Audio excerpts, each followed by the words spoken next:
राधे राधे सभी को श्वेताज वर्ल्ड में आप सभी का बहुत बहुत स्वागत है।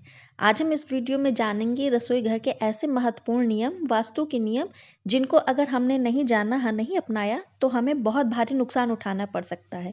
रसोई घर अर्थात किचन को वास्तु अनुसार बनाना बहुत जरूरी है, अन्यथा यह रोग, शोक और धन की बर्बादी का कारण भी बन सकता है। तो आइए जानते हैं ऐसी कुछ खास बातें किचन के बारे में। तो सबसे पहले शुरुआत करते हैं रसोई घर की दिशा से। रसोई घर आग्नेय कोण में होना शुभ फलदायी होता है।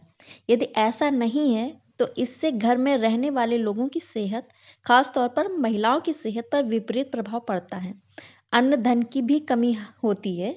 इससे पाचन संबंधी अनेक बीमारियां हो सकती हैं। इसका उपाय यह है कि रसोई के उत्तर पूर्व यानी कि ईशान कोण में सिंदूरी गणेश जी की तस्वीर लगा दें या फिर यज्ञ करते हुए ऋषियों की तस्वीरें लगाएं। और किस दिशा में होना चाहिए ये भी जान लेते हैं। चूल्हा आग्नेय में, प्लेटफॉर्म पूर्व या दक्षिण को घेरता हुआ होना चाहिए। वॉश बेसिन उत्तर में होनी चाहिए और भोजन बनाते समय जो हमारा मुख है वो पूर्व की ओर होना चाहिए। उत्तर और दक्षिण की दिशा में तो बिल्कुल भी नहीं होना चाहिए। रसोई घर में पीने का पानी उत्तर और पूर्व दिशा में ही रखना चाहिए। और रसोई घर में पानी आग को कभी भी पास पास नहीं रखना चाहिए, यानी कि गैस चूल्हा और सिंक कभी भी एक पास नहीं बनवानी चाहिए। रसोई घर में गैस दक्षिण पूर्व दिशा में ही रखनी चाहिए। जब भी आप किचन में खाना बनाएं तो आपका मुख हमेशा उत्तर पूर्व दिशा में ही होना चाहिए। यही हाल खाने का भी है कि जब भी खाना खाएं तो उत्तर पूर्व दिशा में ही खाना खाएं। डाइनिंग टेबल सदैव दक्षिण पूर्व दिशा में ही होनी चाहिए। अगर आपने अपने घर में डाइनिंग टेबल की व्यवस्था अलग से कर रखी है तो वास्तु के अनुसार किसी भी मकान में डाइनिंग हॉल पश्चिम या पूर्व दिशा में ही होना चाहिए। घर के ईशान व आग्नेय कोण के मध्य पूर्व में ही स्टोर रूम का निर्माण किया जाना चाहिए।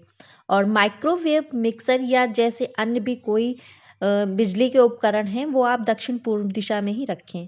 और रेफ्रिजरेटर यानी कि फ्रिज उत्तर पश्चिम में ही रखें। रसोई घर में यदि झाड़ू पोछा या सफाई का कोई भी सामान रखा है तो उसे नैऋत्य कोण में ही रखना चाहिए। और डस्टबिन को हमेशा रसोई घर से बाहर रखें। रसोई घर हमेशा खुला और चौकोर होना चाहिए। इसकी फर्श और दीवारों का रंग पीला, नारंगी और गेरुआ ही रखें। नीले या आसमानी रंग के प्रयोग से आपको बचना चाहिए। और रसोई घर हमेशा आग्नेय कोण में ही होना चाहिए। पूर्व में खिड़की या उजाले की समुचित व्यवस्था होनी चाहिए। प्लेटफॉर्म का रंग भी वास्तु के अनुसार ही होना चाहिए। ईशान कोण में जल को रखने का स्थान बनाएं। ईशान कोण जल रखने का शुभ स्थान माना जाता है। रसोई घर में पूजा का स्थान बनाना शुभ नहीं होता, इसलिए आप पूजा स्थान रसोई घर में ना बनाएं तो ज़्यादा बेहतर रहेगा। रसोई घर के आसपास बाथरूम या शौचालय बिल्कुल भी ना बनवाएं। रसोई घर से समुचित दूरी ही रखनी चाहिए बाथरूम और शौचालय की। और रसोई घर में टूटे फूटे बर्तन या झाड़ू भी नहीं रखने चाहिए, इससे नकारात्मकता फैलती है। रसोई घर में हरा, मेहरून या फिर सफ़ेद रंग के पत्थरों का इस्तेमाल किया जा सकता है। इस बात का ध्यान रखें कि सिंक और चूल्हा एक ही प्लेटफॉर्म पर नहीं होना चाहिए। खिड़की के नीचे चूल्हा भी नहीं रखा जाता है और चूल्हे के ऊपर किसी भी तरह का शेल्फ भी नहीं होना चाहिए। पीतल के बर्तन में भोजन करना, तांबे के बर्तन में पानी पीना अत्यंत ही लाभकारी होता है। हालांकि बाल्टी और बटलोई पीतल की होनी चाहिए। एक तांबे का घड़ा भी आप रख सकते हैं। इसके अलावा घर में पीतल और तांबे के प्रभाव से सकारात्मक और शांतिमय ऊर्जा का निर्माण होता है। लेकिन ध्यान रहे कि तांबे के बर्तन में खाना खाना वर्जित माना गया है। तांबे का बर्तन बहुत ही पवित्र माना जाता है। इसमें आप पानी तो पी सकते हैं लेकिन खाना खाना मना किया गया है। किचन में प्लास्टिक के बर्तन या डिब्बे तो बिल्कुल भी नहीं होने चाहिए। यह आपकी किचन की ऊर्जा को भी खराब करते हैं तथा साथ ही इसका आपकी सेहत पर प्रतिकूल प्रभाव भी पड़ता है। किचन में एल्युमिनियम में किसी भी प्रकार का खाना नहीं बनाना चाहिए। यह सेहत के लिए बहुत ही हानिकारक होता है। इससे चर्म रोग और कैंसर जैसे रोग हो सकते हैं। हालांकि जर्मन में आप दही जमा सकते हैं। आजकल स्टेनलेस स्टील बर्तन में खाने का प्रचलन बढ़ गया है। यह भी साफ सुथरे और फायदेमंद रहते हैं।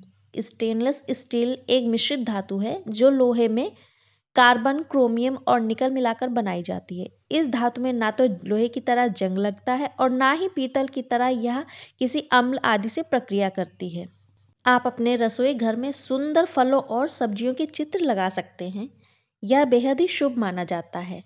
अन्नपूर्णा माता का चित्र भी लगाएंगे तो घर में बरकत बनी रहेगी। आपके किचन में कभी भी किसी सामान की कमी नहीं होगी। लेकिन ध्यान रहे कि मंदिर बनाना मना है, पर आप अन्नपूर्णा माता का एक छोटा सा चित्र लगा सकते हैं। चींटियां, कॉकरोच, चूहे या अन्य प्रकार के कीड़े मकोड़े किचन में अगर घूम रहे हैं तो आप सावधान हो जाइए। यह आपकी सेहत और बरकत को खा जाएंगे। किचन को हमेशा साफ सुथरा और सुंदर बना के रखें। अगर कीड़े मकोड़े हो गए हैं तो समयानुसार उनमें दवाइयों का छिड़काव करें और जब भी खाना खाएं उससे पहले अग्नि को अर्पित करें। अग्नि द्वारा पकाए गए अन्न पर सबसे पहला अधिकार अग्नि का ही होता है। तो सबसे पहले आप अग्निदेव को भोग लगाएं, उसके बाद आप अपने घर में आपके जो इष्ट देव हैं उनको भोग लगाएं और गाय की रोटी अवश्य निकालें। ये बेहद ही शुभ होता है। इससे आपके घर में हमेशा बरकत बनी रहेगी। धन धान्य में कभी भी आपके किचन में कमी नहीं होगी। आप अपने भोजन की थाली हमेशा किसी चौकी या टेबल पर सम्मान के साथ रखें और खाने की थाली को कभी भी एक हाथ से नहीं पकड़ना चाहिए। ऐसा करने से खाना प्रेत योनि में चला जाता है, ऐसा माना गया है।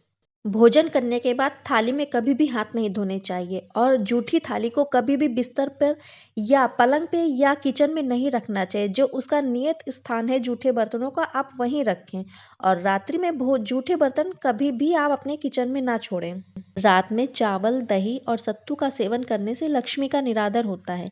इसलिए समृद्धि चाहने वालों को या जिन व्यक्तियों को आर्थिक कष्ट है, जो बहुत परेशान है, उन्हें इनका सेवन रात के समय नहीं करना चाहिए। भोजन हमेशा उत्तर या पूर्व की ओर मुख करके ही करना चाहिए। अगर संभव हो तो रसोई घर में ही बैठकर भोजन करें। इससे राहु शांत होता है और जूते पहने हुए कभी भी भोजन नहीं करना चाहिए। किचन के नल से पानी का टपकना आर्थिक क्षति का संकेत है। घर में किसी भी बर्तन से पानी अगर रिस रहा है तो उसे आप ठीक करवाएं। गुरुवार को छोड़कर सप्ताह में एक बार किचन में समुद्री नमक का पोछा लगाने से घर में शांति बनी रहती है। घर की सारी नकारात्मक ऊर्जा समाप्त होकर घर में कभी भी लड़ाई झगड़े नहीं होते और हमेशा लक्ष्मी का स्थायी वास रहता है।